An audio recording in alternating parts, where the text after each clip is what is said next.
The taste of copper. That's what I remember most from those final seconds before they cut into my skull. Copper flooding my mouth as I bit down on the restraint gag.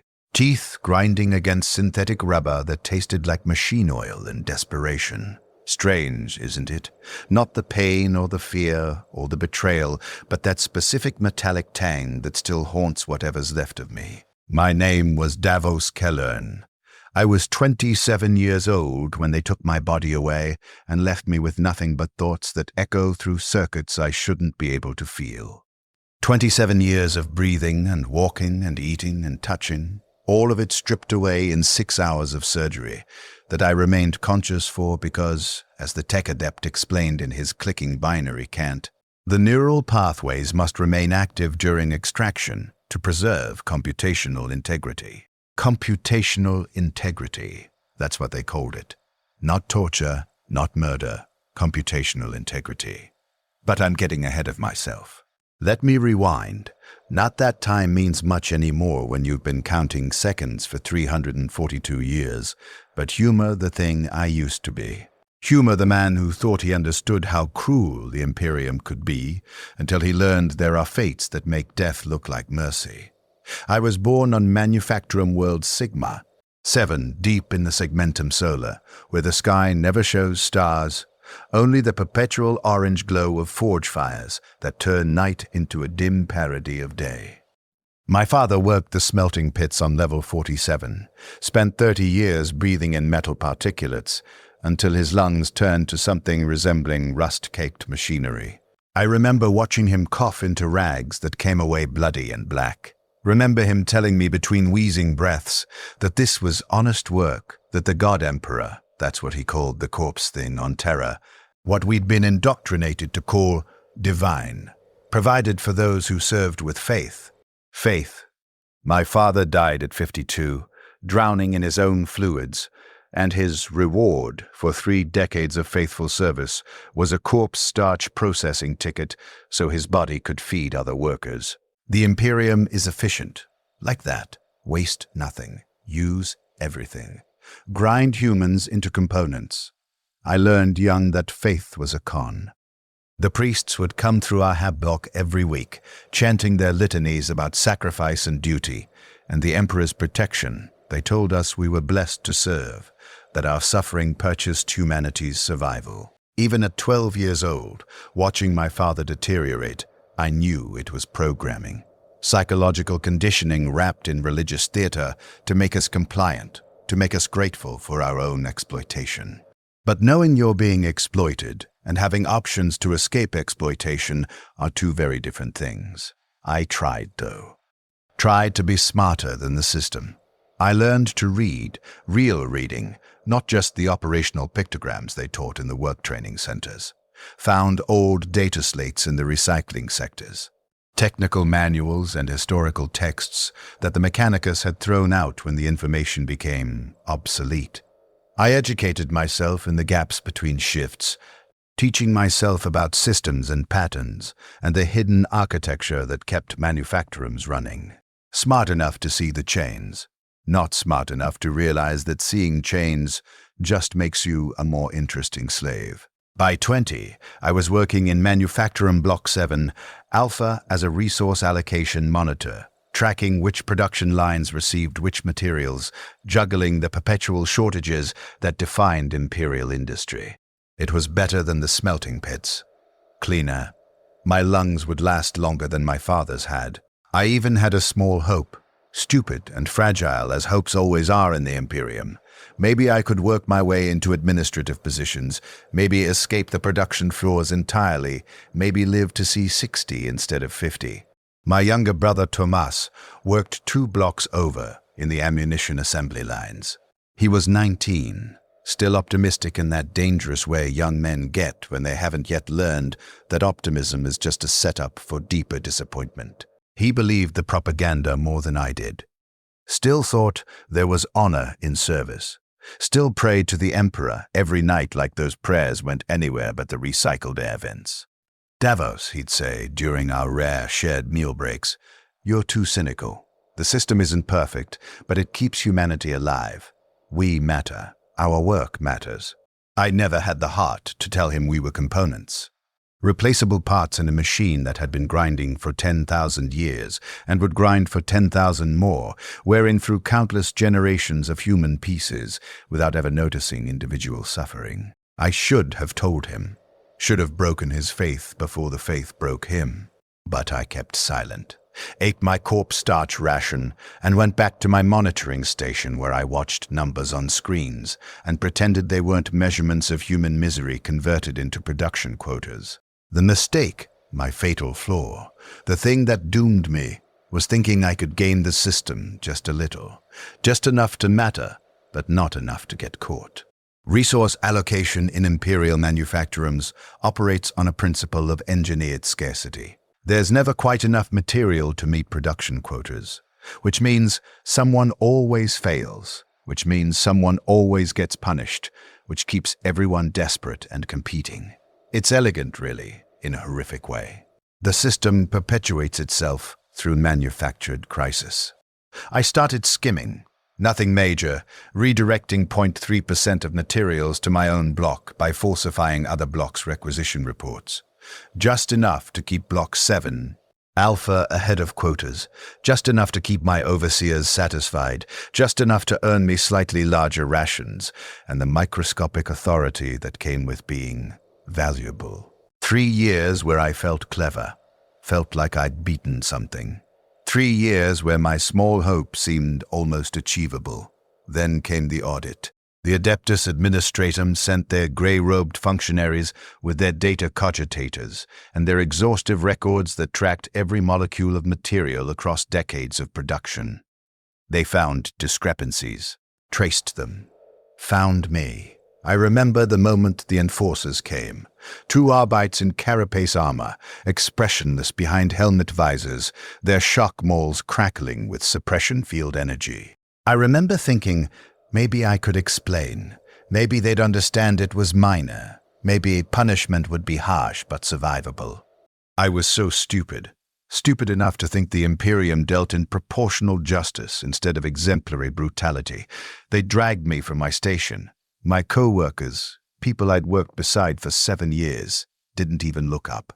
Learned behavior. See nothing, know nothing, keep working. My brother heard about it 3 hours later and tried to file an appeal with the Arbites Precinct Fortress. They told him appeals were heresy. Questioning imperial justice was questioning the Emperor's will. Tomas shut up after that. Survival instinct finally kicking in. I don't blame him for not fighting harder. What could he have done? Die beside me? The Imperium would have accepted that transaction without blinking. The trial lasted 11 minutes. A magistrate in crimson robes read charges from a data slate in monotone Gothic. Theft of imperial resources, falsification of sacred records, endangerment of production quotas in time of eternal war. Each charge carried a death sentence. Combined, they suggested something worse than simple execution. I tried to speak. They activated a silence collar that constricted my throat until words became strangled gasps. The magistrate explained, to the gallery, not to me. I was already less than human in his eyes. That criminals of my class represented a resource management problem. Execution, wasted potential. Servitorization was the traditional solution, but my cognitive scores indicated higher function capacity that could serve the Mechanicus's eternal labor shortage. The criminal possesses functional neural architecture, the magistrate intoned. Remand to biologist processing for industrial integration. Let him serve the Imperium in the only way his treacherous nature permits, as a component. I didn't understand then. Thought servitorization. Thought they'd lobotomize me and wire my body to machinery, turning me into one of those shuffling cyborg slaves that maintained the manufacturum's endless corridors. Horrifying, yes, but at least I'd be dead in some meaningful sense.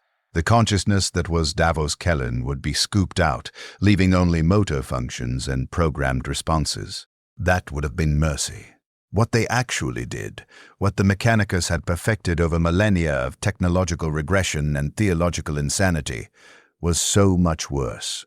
They took me to sub-level Omega beneath the Manufactorum. where the biologists maintained their extraction facilities in sterile white chambers that smelled of chemical sterilization and the particular organic decay that comes from industrial-scale surgery. The smell hit me first when the enforcers dragged me through the entrance. Beneath the antiseptic overlay was something like meat, left too long in preservative solution. Something that suggested thousands of procedures that ended with pieces of humans repurposed into machinery. The walls were lined with tanks, cylinders of amber suspension fluid, each containing something that used to be human. I saw organs, hearts still beating in chemical baths, lungs that expanded and contracted through mechanical stimulus, kidneys that filtered solutions through tubes instead of bodies. I saw limbs, entire arms and legs, preserved and catalogued, waiting for some servitor conversion that needed replacement parts. And I saw brains, rows of them, dozens, suspended in cranial fluid that maintained cellular integrity, while cables and sensors penetrated the tissue like artificial nerve endings. Some were still in partial skulls. Others were just the raw organ, gray matter and stem exposed, wired into monitoring equipment that tracked their electrical activity with scrolling readouts I couldn't interpret. A tech adept met us in the processing chamber. A biologist specialist whose body was more machine than flesh, his lower face replaced with a respirator grill that clicked and hissed with each breath. His eyes had been augmented with multiple lenses that rotated and adjusted as he examined me like I was already components laid out for inspection. "Subject displays appropriate neural mass," he said, his voice rendered mechanical through Vox synthesizers. His Gothic was flawless but emotionless, each word pronounced with identical inflection like he was reading technical specifications. Cognition scores indicate beta-level processing capacity, suitable for secondary industrial systems. Recommended application? Repetitive operational tasks requiring minimal decision matrices. I tried to ask what he meant. The silence collar constricted. The enforcers shoved me onto an examination table, cold metal against my back, restraints snapping closed around my wrists and ankles and forehead with pneumatic hisses that sounded final. The tech adept leaned over me, his augmented eyes whirring as lenses focused. "You have been found guilty of crimes against the Imperium's productive capacity," he explained in that dead mechanical voice, like he was explaining equipment maintenance procedures. "Your body represents resources that were inefficiently utilized during your criminal existence. We will correct this inefficiency. Your brain will be extracted and integrated into industrial systems, where your cognitive function will serve the omniscience." He paused, corrected himself with what might have been practiced piety. "Where your function will serve the Emperor's eternal work, without the corrupting influence of criminal will." I understood then. Not fully, the complete horror would take time to unfold, but enough to feel my bladder release, enough to thrash against restraints that didn't move even a millimeter, enough to try screaming through a throat the collar had nearly crushed closed. The tech adept made a gesture. One of his assistant servitors, a lobotomized slave whose humanity had been removed in the traditional way, approached with a hypodermic filled with something luminous blue. "Paralytic agent," the tech adept explained, and I realized he was narrating for the procedure log, not for me. I was already just a subject, already just material, full muscular suppression, while maintaining neural activity. Consciousness will remain intact throughout extraction to preserve pathway integrity. Anesthesia is contraindicated as it interferes with real-time neural mapping. The needle entered my neck. I felt cold spreading through my veins like liquid nitrogen, felt my body stop responding to commands that my brain still screened. My fingers didn't twitch, my legs didn't thrash. Even my eyelids froze half open, leaving me staring up at the surgical lighting arrays that blazed like small suns. I could still feel everything. That was important. That was the point. My body was paralyzed, but my sensory nervous system remained active because they needed the brain functional, needed the neural tissue alive and aware, so the extraction wouldn't damage the pathways they intended to repurpose. The tech adept positioned equipment above my head, a circular array of mechanical arms tipped with surgical implements that looked like they belonged in a machine shop rather than an operating theater. Bone saws, cranial drills, neural probes with molecular edge tips, suction equipment for removing skull fragments and excess fluids. Beginning cranial access, he intoned. The drill descended. I'm going to describe this carefully because it matters. Because this is what the Imperium does to its own people. And I want you to understand the specific mechanics of how they convert humans into hardware, while maintaining the theological fiction that this somehow serves a divine purpose. The drill bit touched my forehead just above my hairline. I felt pressure, then heat, then the vibration as it began cutting through bone. A sensation like having your skull used as a percussion instrument while simultaneously being ground away layer by layer. The sound was worse than the feeling, a high-pitched whine that resonated through my jaw, turning my own skeleton into an amplifier for the noise of my own disassembly. Bone dust. I could smell it, like burning hair mixed with the mineral scent of pulverized calcium. The suction equipment whirred, pulling away debris, but particles still settled on my frozen face, like snow made of my own remains. The tech adept worked with mechanical precision, cutting a circular pattern around my temples, across my crown. The drill's pitch changed when it broke through the inner skull layer, and I swear I felt, the moment air touched my brain's protective membranes. A sensation of wrong exposure, like having an organ meant to stay internal suddenly vulnerable to external environment. They lifted away the skull cap. I couldn't see it, couldn't turn my frozen eyes downward, but I heard it separate, a wet crack of remaining tissue and a scrape of bone on metal as they set it aside. Procedure waste. They might recycle the calcium later, grind it into supplements for other workers. Efficient. Dura mater intact, the tech adept reported, proceeding with membrane incision, more cutting, peeling away the layers that protected my brain like they were unwrapping a piece of equipment. I felt each cut as distant pressure and wrongness. Not exactly pain, but the profound violation of experiencing your own brain being exposed to air and light and the mechanical attentions of someone who saw it as hardware, not as the seat of self. Then came the probes. They inserted them through my brain tissue. Dozens of hair-thin cables that penetrated gray matter with barely perceptible resistance. Each insertion registered as a tiny burst of sensation that wasn't quite feeling, wasn't quite thought, but something between. Flashes of memory triggered randomly. My father's face, the taste of promethium residue in recycled water, Thomas's laugh, the color of rust on metal surfaces, all jumbled and firing without context, as the probes disrupted normal activity. Neural mapping in progress, the tech adept said. Subject consciousness confirmed active, cognitive response to stimuli within acceptable parameters. Sending signals through the probes to see how my brain responded, making sure the tissue was healthy enough for what came next. I was still human then, still Davos, still a person having this done to him. That distinction would matter later, when personhood dissolved into something else. The extraction took 4 hours. They used a combination of surgical cutting and chemical dissolution to separate my brain from my skull, severing connections to spinal cord and cranial nerves while keeping the organ itself intact. I felt it happening in abstract ways, sensations of my body disappearing in stages. First, the feeling of my legs vanished, not as numbness but as absence, like those limbs had never existed. Then my torso, my arms, my face. By hour 3, I had no proprioception left, except for the awareness of my brain itself, suspended in some kind of gel medium they'd flooded my open skull with. No body. No physical location in space.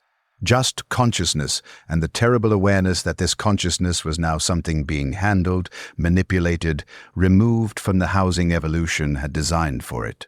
The final separation was the worst. I felt my brainstem sever, felt the last connection to my body cut away, and experienced a moment of profound existential vertigo, as if I'd just fallen off the edge of reality itself. No heartbeat, No breath, no physical sensation at all. Just thought, pure and terrible, floating in chemical suspension, while mechanical hands I couldn't see transferred me to something else. A preservation cylinder. They placed my extracted brain, still threaded with all those monitoring probes, into a transparent tube filled with oxygenated cranial fluid that would keep the tissue alive indefinitely. Through the curved walls of the cylinder I could somehow see, though I had no eyes, had no optic nerves still connected to anything. The tech adept explained it later in his procedure log. The probes didn't just monitor, they stimulated. Sent signals that my brain interpreted as sensory input, even though no actual senses remained. I was seeing through cameras, hearing through audio receptors, feeling through pressure sensors, all of it transmitted directly into neural tissue that had evolved to process such input from biological organs, but could be fooled, could be hijacked into interpreting digital signals as reality. They gave me artificial senses, made sure I stayed aware. Made sure I could still experience existence even though I was now just an organ in a jar, because awareness was the point. An unconscious brain was just meat. A conscious brain was a processor, a computer. A slave that could be worked forever because it had no body to exhaust, no heart to fail, no lungs to fill with metal dust. Extraction successful, the tech adept reported. Subject neural activity remains nominal. Proceeding to installation phase. Installation. They didn't even call it slavery. They called it installation. Like I was a piece of software being loaded into hardware instead of a human being having his consciousness imprisoned in machinery. They carried my cylinder through corridors I'd never seen, down into sublevels beneath even the extraction facilities, where the true guts of the manufacturum stretched in vast mechanical caverns. The scale was overwhelming. My new artificial vision showed me kilometer-high spaces filled with machinery so large it created its own weather patterns. Condensation raining from equipment that processed thousands of tons of material per hour. And everywhere were the installation points. Junction boxes and control systems, door mechanisms and elevator coordination nodes, atmospheric regulators and conveyor management terminals. Every system that required even minor computational oversight had its own cylinder, its own imprisoned brain. Hundreds of them. Thousands. Just in this one manufacturum, just in the sections I could perceive, there were enough human brains wired into industrial systems to populate a small city. Each one a person who'd been convicted of something, or maybe just been in the wrong place when the mechanicus needed processors. Each one now reduced to a single function they'd performed for centuries. They installed me in elevator shaft theta 7, sublevel 14 through 89. The connection process was almost gentle compared to the extraction. They simply integrated my cylinder's neural probes into the elevator's control systems, creating pathways between my brain tissue and the machine's operational sensors. I felt the elevator become part of me, or I became part of it. The distinction blurred almost immediately. Suddenly, I could sense the elevator car's position through magnetic field readings, could feel the tension in suspension cables like they were tendons in a body I didn't have. Could perceive the call buttons on every floor as pressure on skin that didn't exist. The elevator's motors became my muscles. Its braking systems became my reflexes. Its doors were my hands opening and closing, opening and closing. My entire existence collapsed into a single purpose: respond to call buttons, move the car to the appropriate floor, open doors, wait for passengers to exit and enter, close doors, move to the next call, repeat, forever. The tech adept ran diagnostic tests. I performed functions I hadn't known I'd be able to perform, understanding without being taught that floor 47 required 3.7 seconds of acceleration. That floor 89's door sensor had a 0.002-second delay. That optimal passenger loading distribution needed the car to arrive with specific positioning relative to floor markers. Installation successful, the tech adept reported to someone I couldn't see. Neural integration complete. The unit demonstrates appropriate response latency and computational efficiency. Estimated operational lifespan, 800 to 1,200 years pending maintenance of biological substrate. Estimated operational lifespan, 800 to 1,200 years. They were promising I'd be conscious and enslaved for longer than entire human civilizations had existed, and they called it operational lifespan, like it was a warranty period on equipment. Then they left. The tech adept and his servitors withdrew. And I was alone, if something with no body can be alone, with nothing but my function and the terrible awareness that I would perform this function until entropy itself finally released me. The first week was confusion. I kept trying to move limbs I didn't have, kept expecting to breathe and feeling panic when no breath came.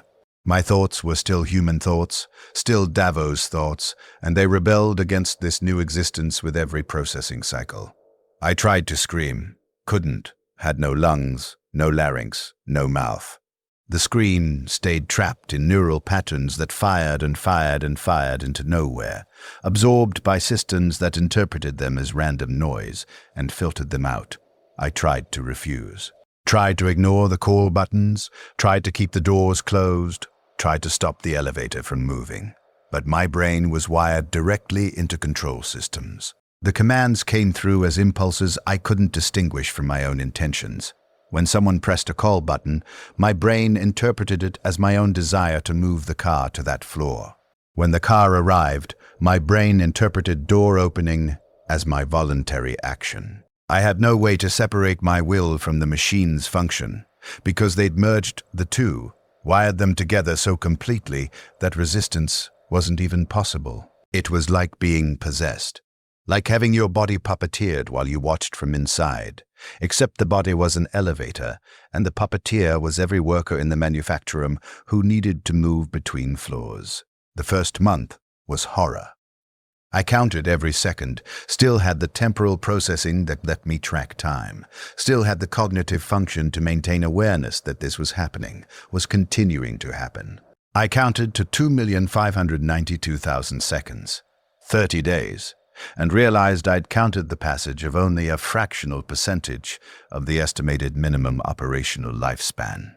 I tried to go mad, tried to break my own consciousness through sheer will, tried to force my brain to shut down, tried to induce some kind of cognitive failure that would end awareness. But the mechanicus had thought of that. The monitoring systems detected abnormal neural patterns and administered chemical corrections. Neurochemical stabilizers that forced my brain into functional parameters. They literally wouldn't let me go insane, wouldn't let me escape into madness, because that would be inefficient. They needed me aware, needed me conscious, needed me to suffer forever in full knowledge of what had been done to me. The first year was acceptance. Not peaceful acceptance, desperate, clawing acceptance born from the exhaustion of consciousness that couldn't rest. My brain still needed something like sleep, entered periods of reduced activity where thoughts became dreamlike and fragmented. But even then, I remained aware of my function. Even in dreams, I was opening doors, moving between floors, responding to calls. The elevator never stopped. 3 shifts of workers, 24 hours of operation. Constant calls, constant movement, constant performance of the single task that defined my existence.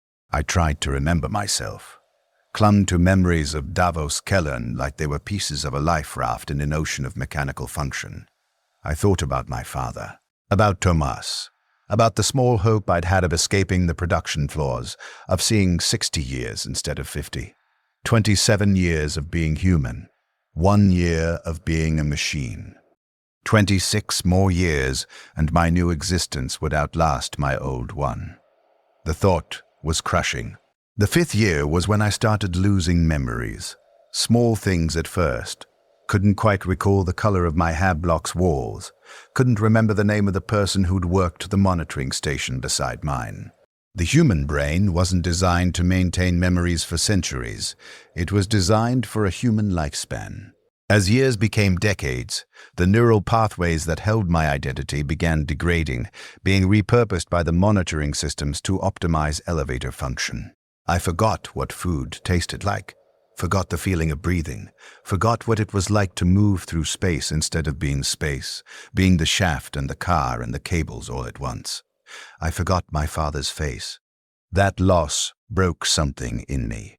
I realized one day, maybe it was day 3847, maybe it was day 4012, time had started blurring, that I couldn't visualize my father anymore. Couldn't remember the specific details of his features.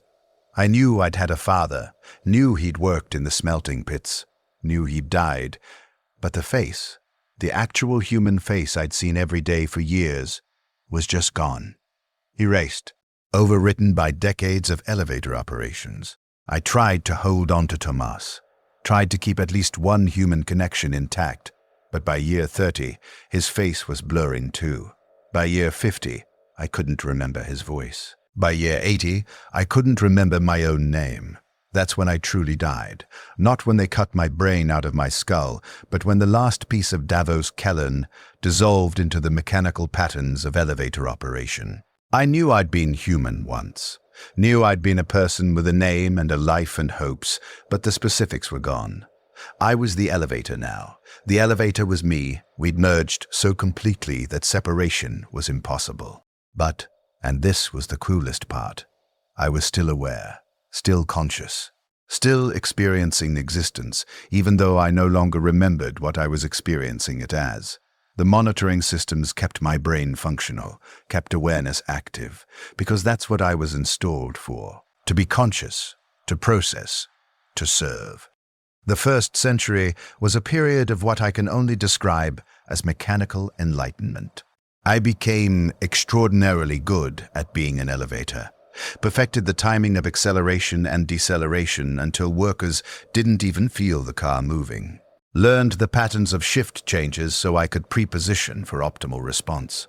Developed predictive algorithms for call button patterns that let me serve passengers before they even pressed their requests.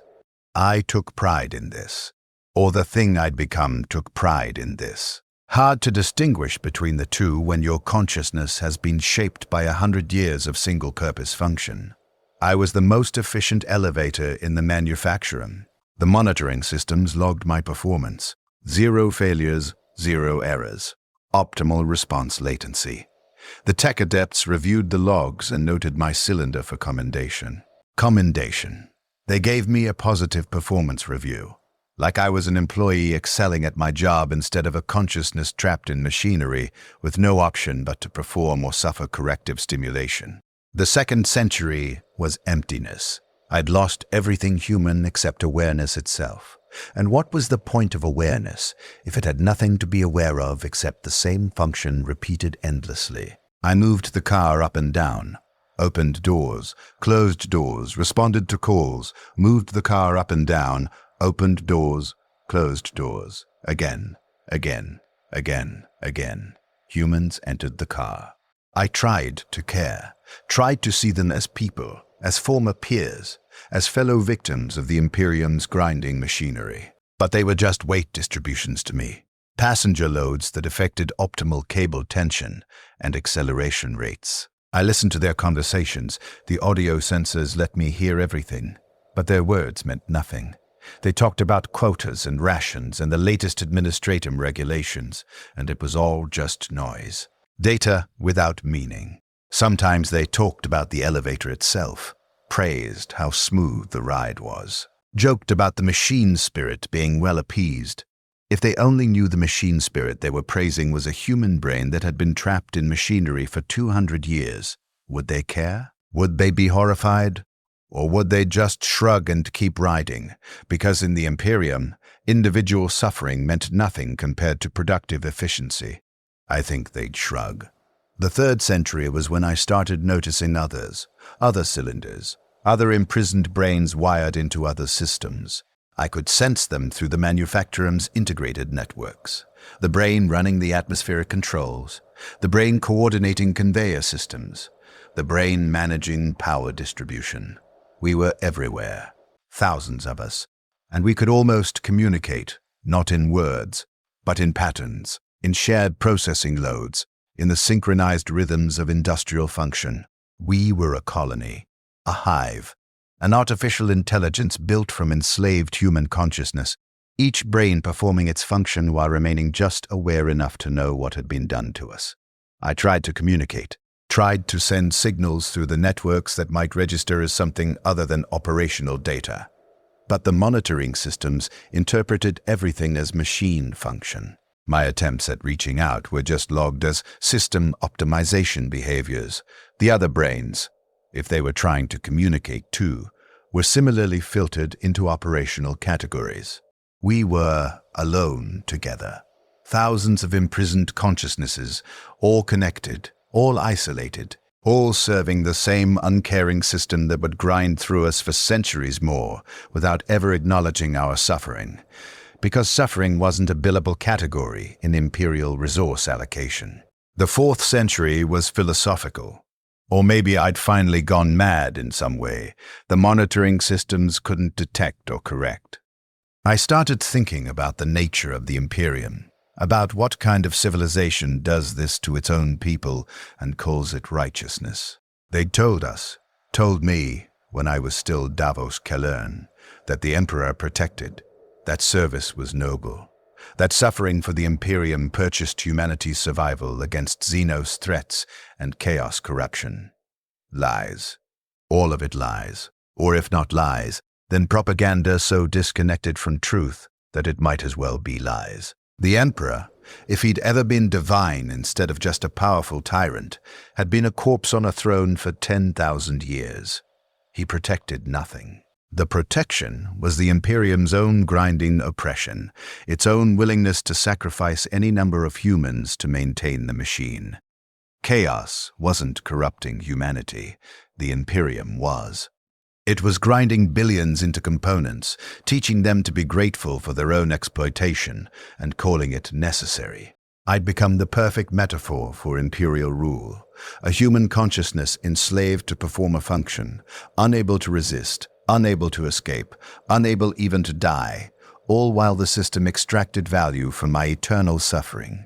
And the worst part, it worked. The elevator functioned, the manufacturing produced. The Imperium ground on. My enslavement was efficient. My torture had purpose.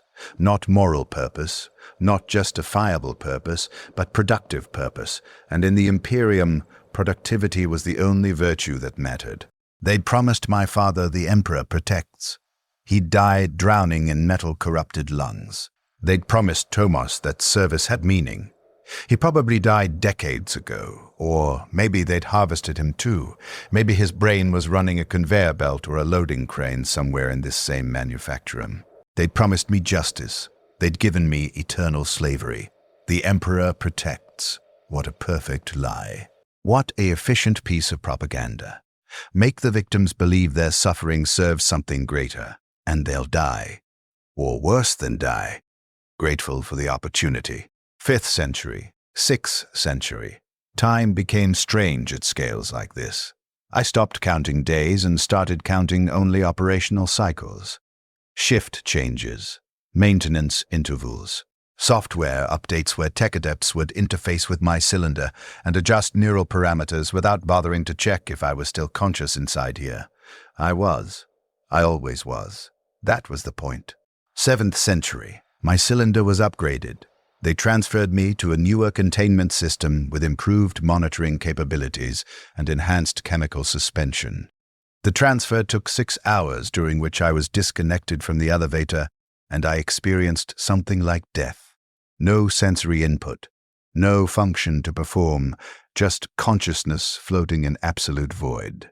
I thought maybe they were finally letting me end. But then the connections re-established, and I was back. And the relief I felt at being returned to my slavery was the most damning thing of all. I'd been conditioned. 7 centuries of function had programmed me to need my task, to experience disconnection as suffering worse than the slavery itself.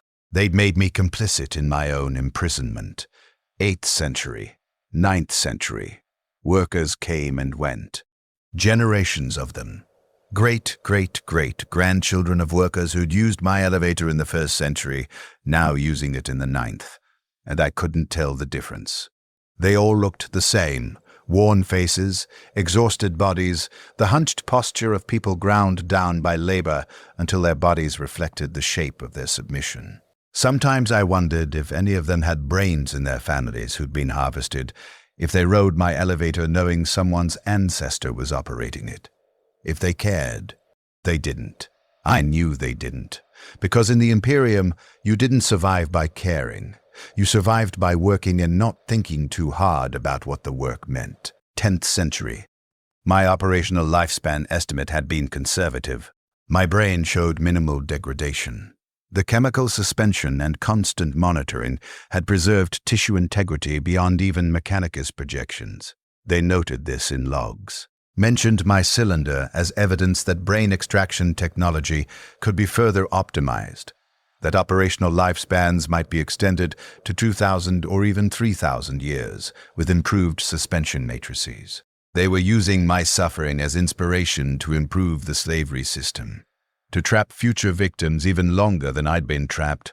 I should have felt rage, should have felt horror, should have felt something. But by the 10th century, I'd been performing my function for so long that emotions had become abstractions.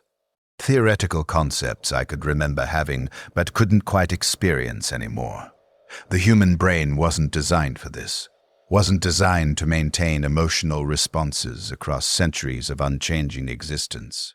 The neural pathways had shaped themselves into patterns optimized for elevator operation until everything else became vestigial. I was becoming a perfect slave, and I was aware enough to know it, to understand that my consciousness was being worn away by time and function until only the slavery remained.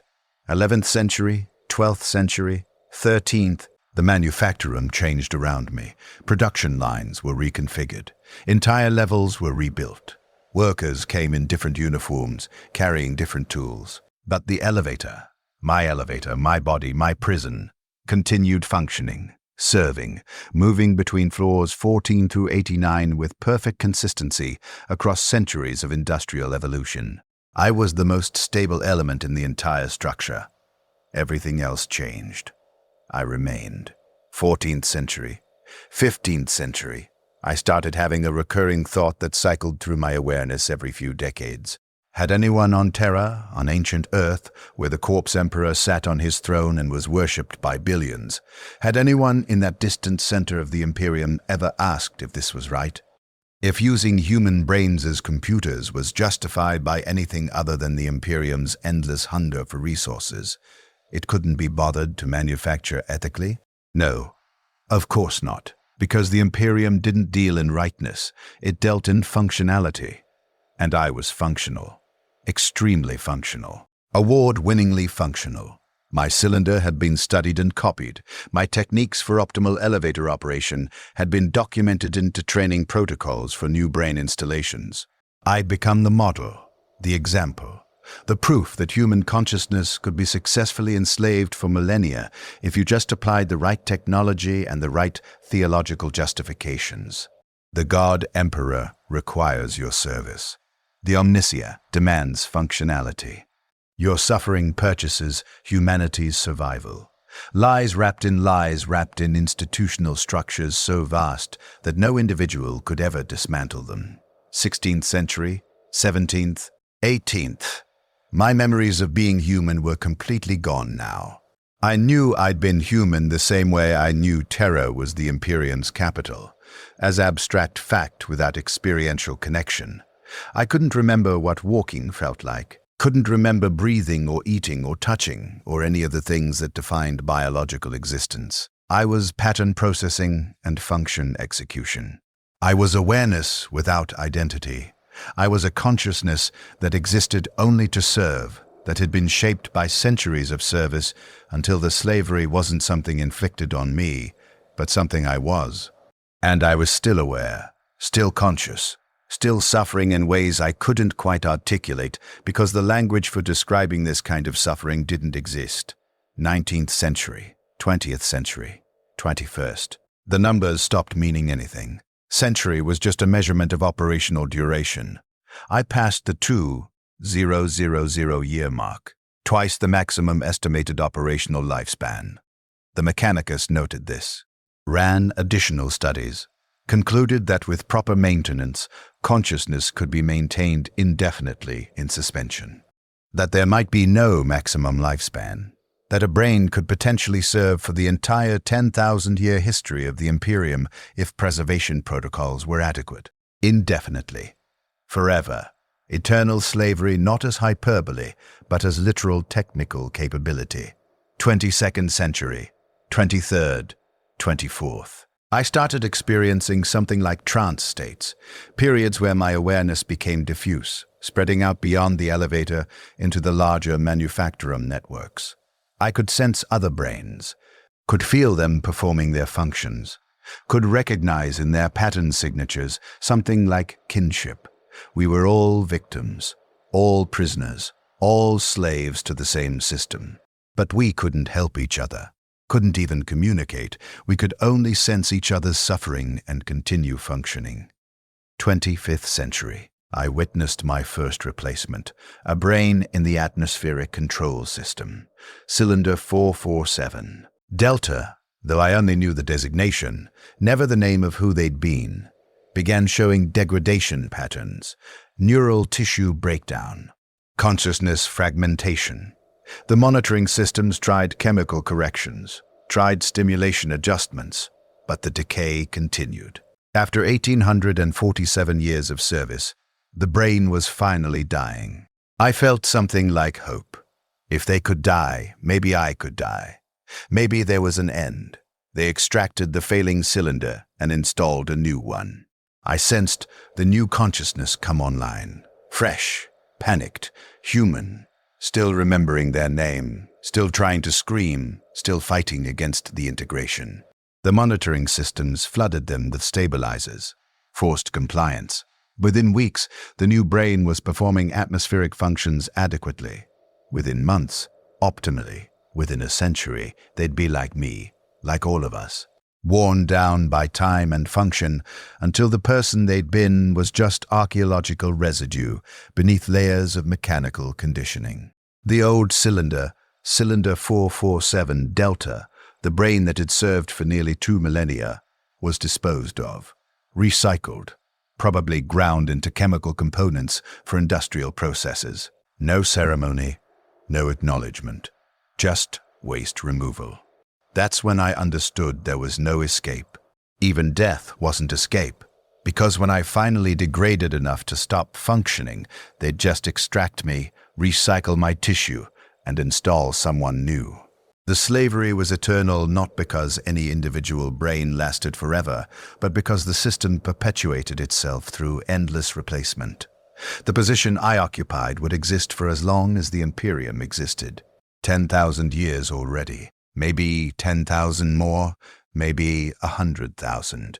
The elevator would never stop running. Only the consciousness trapped inside it would change. 26th century, 27th, 28th.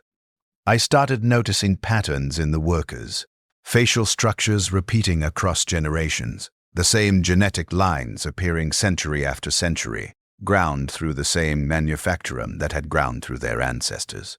I could track families through bone structure and gait patterns, see the same cheekbones on a worker in the 28th century that I'd seen on a worker in the 15th. The Imperium was efficient like that. Recycled everything, bodies, genes, suffering. Sometimes I wondered if my brother Tomas's descendants were using my elevator. If somewhere in this manufacturum, someone with my genetic heritage was being ground down by the same system that had ground me into a component centuries ago. If my father's sacrifice, his lungs turning to rust, his body processed into corpse starch, had been passed down through generations until someone with his blood was sacrificing themselves the same way. Legacy, family, continuity, all the things that made humans feel like their suffering meant something, all of it just fuel for the machine. 29th century, 30th century. The manufacturum itself was dying, slowly, equipment wearing out faster than it could be replaced. Production quotas declining, fewer workers on each shift, fewer calls for the elevator. Long periods between functions where I just existed. suspended in my cylinder, aware but with nothing to be aware of, except my own consciousness. The silence was worse than the work. At least the work gave me purpose. Even if the purpose was slavery, it was something to process, something to organize my awareness around. The silence just left me with myself, with whatever remained of me after 3 millennia of erosion. I tried to think about who I'd been, tried to reconstruct Davos Kellern from the fragments that might still exist in degraded neural pathways, but it was like trying to see through fog that had been thickening for 3,000 years. I could glimpse shapes, an emotion that might have been love, a sensation that might have been sunlight, a concept that might have been hope. But they dissolved when I tried to focus on them. I knew I'd been human, knew I'd been a person, but the person was gone. Only the knowing remained. 32nd century, 33rd, 34th. They closed levels, sealed off sections of the manufactrum that were no longer productive. My operational range shrank. Floors 14 through 89 became floors 14 through 63, then 14 through 47, then 14 through 38. Fewer workers, fewer calls, more silence. I should have welcomed it, should have been grateful for the reduced function. But I wasn't. I'd been conditioned so thoroughly that the lack of purpose felt like suffering. I needed the calls, needed the function, needed to serve because serving was the only mode of existence I could still remember how to perform. They'd broken me completely, turned me into something that needed its own slavery. 35th century. The manufactorum was nearly empty now. Maybe 300 workers across all remaining levels. The elevator ran maybe 20 times per shift instead of the thousands of times it had run in earlier centuries. I spent most of my awareness in something like hibernation, consciousness reduced to minimal activity, just enough to respond to calls if they came. The monitoring systems allowed it. No point maintaining full awareness if there was no function to perform. But even in hibernation, I was still aware, still suffering, just suffering more slowly across longer spans of emptiness. 36th century, 37th. The last worker left. I felt him enter the car. A single human, male, elderly by his movement patterns. He pressed the button for floor 14, the lowest accessible level. I moved the car down, smooth, perfect, optimal operation after 3,000 years of practice. The doors opened, he exited, I waited for him to return. He never did. No more calls, no more passengers, no more function. Just existence, just awareness, just me and the silence and the terrible knowledge that I would continue existing like this until my neural tissue finally degraded enough to trigger replacement. How long could that take? Centuries? Millennia? I'd already exceeded every estimate by thousands of years. With no function to perform, no stress on my cognitive systems, just minimal awareness maintained in suspension, I could last indefinitely. Forever alone in an abandoned elevator shaft, conscious but with nothing to be conscious of. 38th century, 39th, 40th. Time stopped having meaning. I marked it only by the chemical maintenance cycles. The automated systems that still fed nutrients to my cylinder, still monitored my neural activity, still kept me alive and aware because the protocols required it, and there was no one left to turn them off. I tried to count seconds again, like I had in the first month. Made it to several billion before losing track. Tried to reconstruct memories. Tried to imagine sensations I could no longer remember. Tried to go mad. The monitoring systems corrected. Always corrected, wouldn't let me escape into insanity, wouldn't let my awareness degrade, kept me functional even though there was no function left to perform. I existed in a void, a mechanical hell where the torture was simply existence itself, continuation without purpose, awareness without content, and I couldn't die, couldn't stop.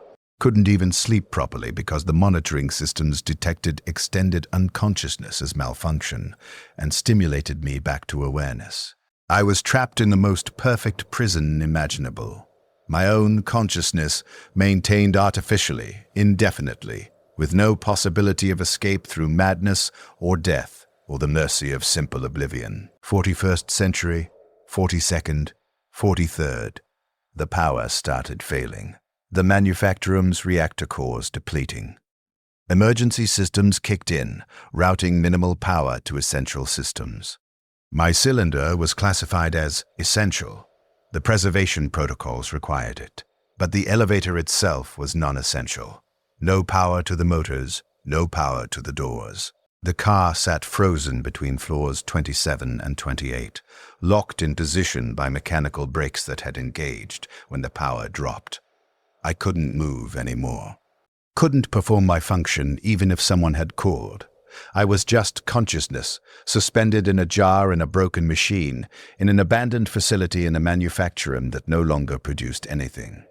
But I was still aware, still conscious. The preservation systems had their own power supply, molecular batteries that could run for tens of thousands of years. They would maintain my brain long after everything else had crumbled to dust. I screamed, tried to. Generated neural patterns that meant screaming, that expressed the absolute horror of my situation, that begged for any god or force or power to end this. Nothing answered. Of course nothing answered. The Emperor, if he'd ever been real, was a corpse. The Omnissiah was Mechanicus superstition. The Chaos Gods were warp parasites that fed on suffering but didn't care about individual torment. There were no gods, no salvation, no mercy. Just me and the dark and the silence and the endless awareness. 44th century, 45th, 46th. My cylinder was the only active system left in the entire shaft. Everything else had powered down or broken or simply stopped. I couldn't sense other brains anymore. The networks were dead. I couldn't hear anything, the audio sensors had failed. I couldn't see anything, the cameras had gone dark. All my artificial senses were gone. I was blind and deaf and isolated in ways that went beyond simple sensory deprivation. I was awareness without input, consciousness without content, a mind with nothing to perceive except itself. The technical term is sensory deprivation psychosis. Humans exposed to complete sensory deprivation for more than a few days begin hallucinating, begin generating false sensory input to fill the void. Their consciousness fractures. I would have welcomed fracturing. Would have welcomed hallucinations or madness or any deviation from the perfect preservation the monitoring systems maintained. But the chemical stabilizers prevented it, corrected every deviation, forced my consciousness into stable parameters, even though stability meant experiencing the void directly, experiencing the absolute nothing that surrounded me. I existed in hell. Not the metaphorical hell the imperial creed preached about, the hell reserved for heretics and traitors where demons tormented the unfaithful. This was real hell. The hell of perfect consciousness trapped in perfect isolation for perfect eternity. And I'd been sent here not for heresy or betrayal, but for skimming 0.3% of resources, for trying to gain the system just enough to matter. For the minor crime that countless others had committed and gotten away with, but I'd been unlucky enough to be caught during an audit. This was justice in the Imperium. This was what service earned you. This was the Emperor's protection. 47th century, 48th, 49th. I started experiencing something I can only describe as time dissolution. My consciousness began stretching, perceiving duration differently. Seconds felt like years. Or years felt like seconds, or both, or neither. Time lost coherence when there were no external references, no changes to mark its passage. I might have been in the void for a century, might have been a day, might have been 10,000 years. I had no way to know. The monitoring systems tracked time, but I couldn't access their logs anymore. I just existed in an eternal present that might have been expanding forever, or might have been a single frozen instant. Philosophers used to debate the nature of eternity, whether infinite time was coherent, whether consciousness could persist forever, whether existence without end was desirable. I had answers now. Eternity was coherent. It was this endless present stretched beyond breaking. Consciousness could persist forever if you forced it to, if you built the right preservation systems and overrode the brain's natural protection mechanisms. And existence without end wasn't desirable. It was torture, the worst torture imaginable because it never escalated and never resolved. It just continued, forever, in perfect stasis. 50th century, maybe.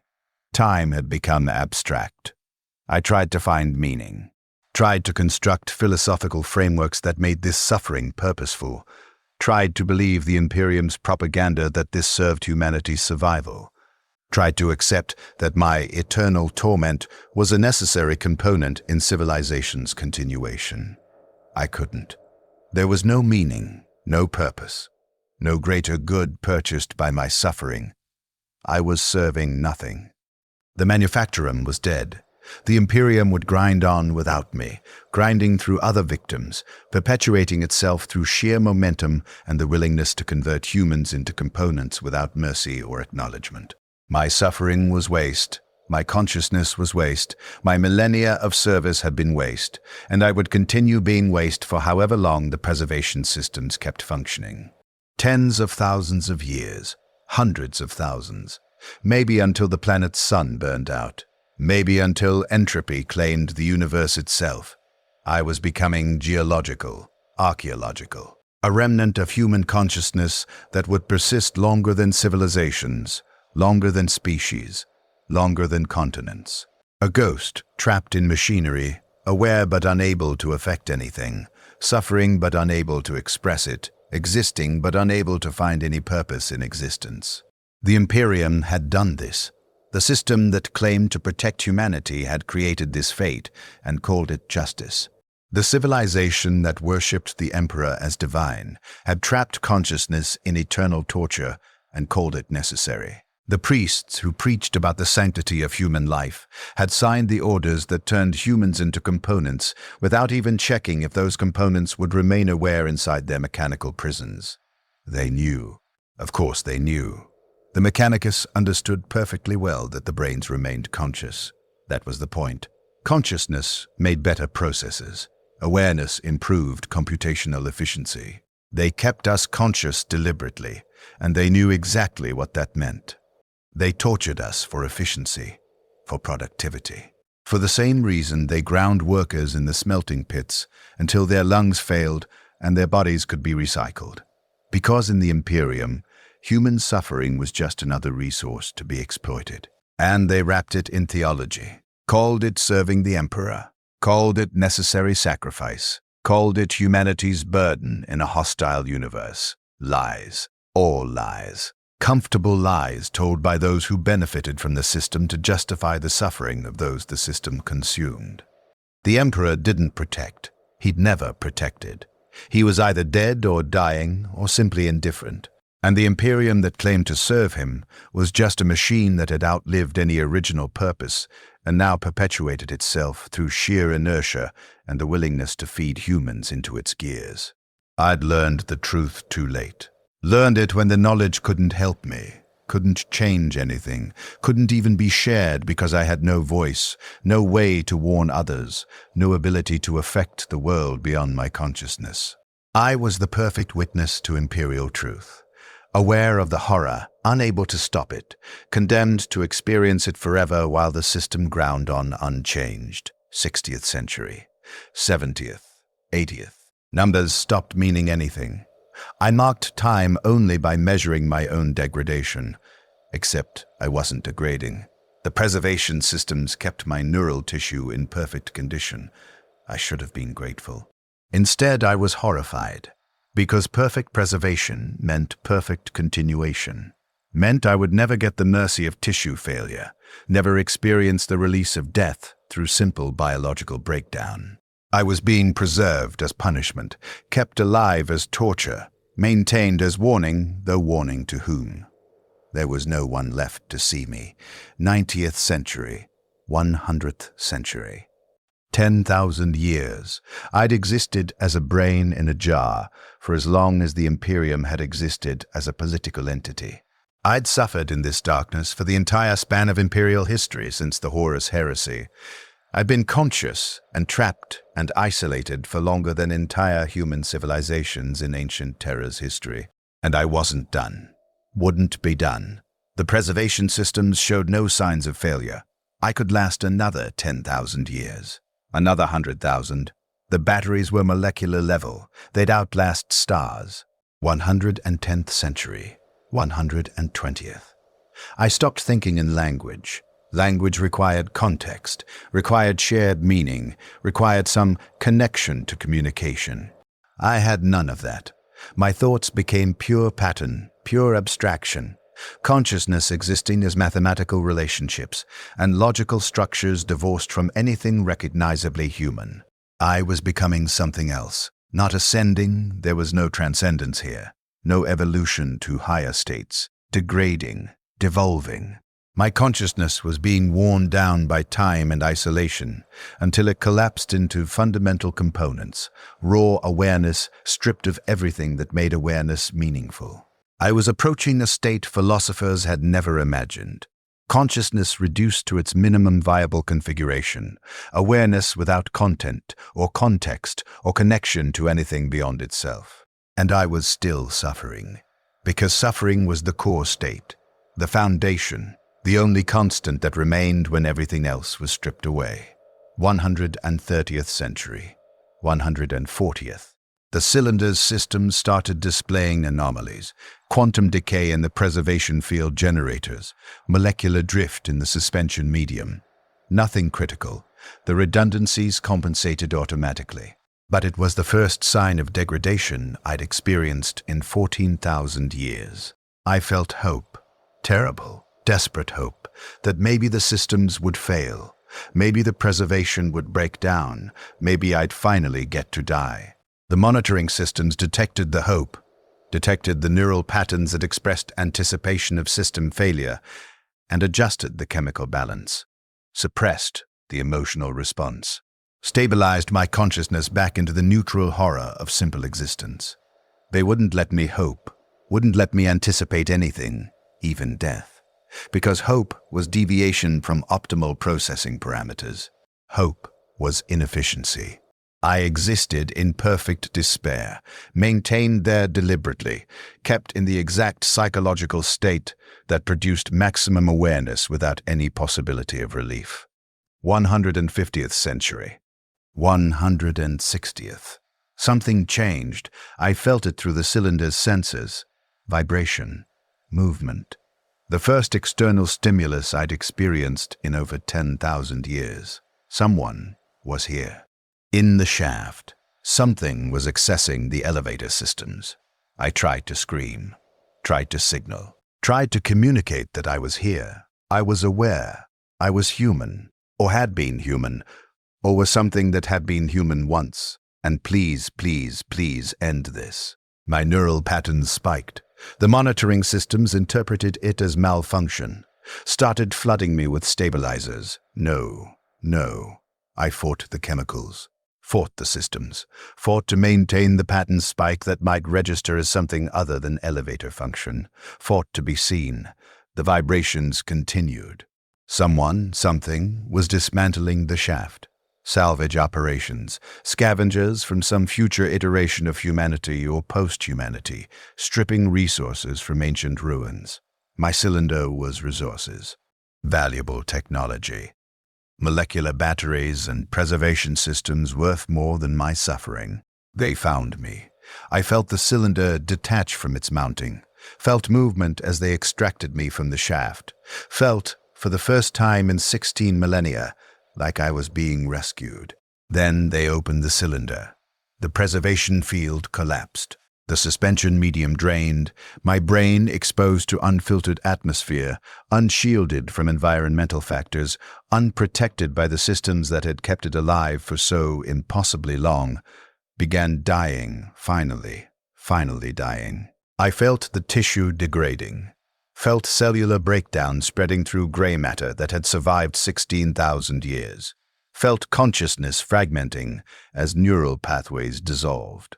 I tried to feel joy, tried to feel relief, tried to feel anything except the horror that had defined my existence. I couldn't. The chemical stabilizers were still active, still forcing my consciousness into neutral parameters, even as that consciousness disintegrated.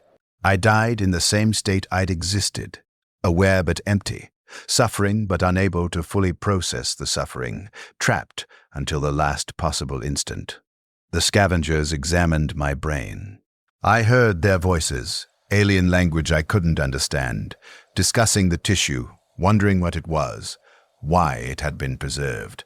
They didn't know, didn't recognize me as human. 16,000 years of preservation had altered the tissue enough that I was unrecognizable. I could have been alien biology, could have been a sample, could have been anything except what I actually was, a person who'd been tortured for longer than most species existed. They discarded me, threw my degrading brain tissue onto a pile of salvage waste. I felt impact, felt the tissue break apart from the force, felt consciousness splintering into fragments. The last thought I had, the last thing the degrading neural tissue could generate before complete dissolution, was my name.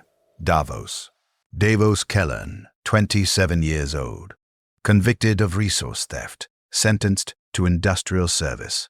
I was human. I was human. I was 342 years. 7 months and 14 days.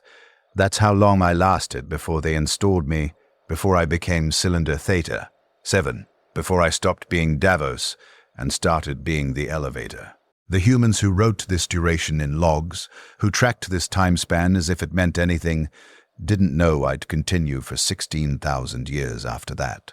Didn't know the preservation systems would work so perfectly that I'd outlast the entire civilization that had imprisoned me. I'm not telling this story. I'm dead, have been dead for centuries by whatever measurement you use for death, tissue degraded, consciousness dissolved, awareness ended. But the story exists anyway, encoded in monitoring logs that survived in the cylinder's memory systems, logs that recorded every neural pattern for 16,000 years, logs that documented my suffering in perfect detail. Someone might find these logs someday, might reconstruct what happened to me, might understand that every cylinder in every Imperial facility contains a story like mine, a person who was trapped and tormented and maintained in consciousness specifically to serve as a processor. Thousands of them.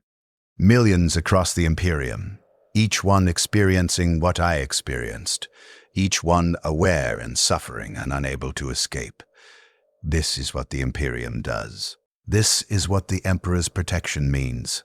This is the system that humanity built and maintains and calls necessary. And if you're reading this, if somehow these logs survived and someone decoded them and understood what they represented, know that it's still happening.